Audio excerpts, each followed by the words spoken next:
ACL injury arthroscopic reconstruction করার পর অধিকাংশ রোগী অপারেশনের পরে বিভিন্ন রকম ব্যথার কথা বলে এবং রোগীরা বলে আমার এই ব্যথাটা এখন হচ্ছে স্যার, এটা কি স্বাভাবিক?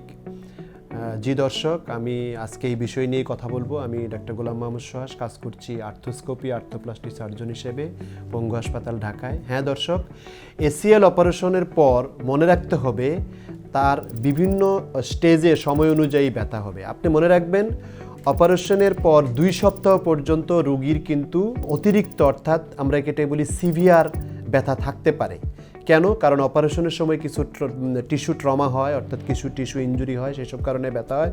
তবে হ্যাঁ, 2 থেকে 4 সপ্তাহের মধ্যে এই ব্যথা কমতে থাকবে, অর্থাৎ মডারেট টাইপের ব্যথা হবে এবং 6 সপ্তাহ পর এই ব্যথা কিন্তু কমে যাবে এবং উইদিন 3 মাসের মধ্যে এই ব্যথাটা থাকবে না। তবে হ্যাঁ, মনে রাখবেন যে 3 মাস পরেও যদি সিভিয়ার ব্যথা থাকে বা মডারেট ব্যথা থাকে, এটা কিন্তু অ্যাবনর্মাল, তখন সেটাকে আমাদেরকে ইভালুয়েশন করতে হবে। সো এসিএল এর পর সামান্য ব্যথা এবং বিভিন্ন রকমের ব্যথা থাকতে পারে, তবে 3 মাসের পর ইউজুয়ালি কোনো ব্যথা থাকে না। ধন্যবাদ দর্শক।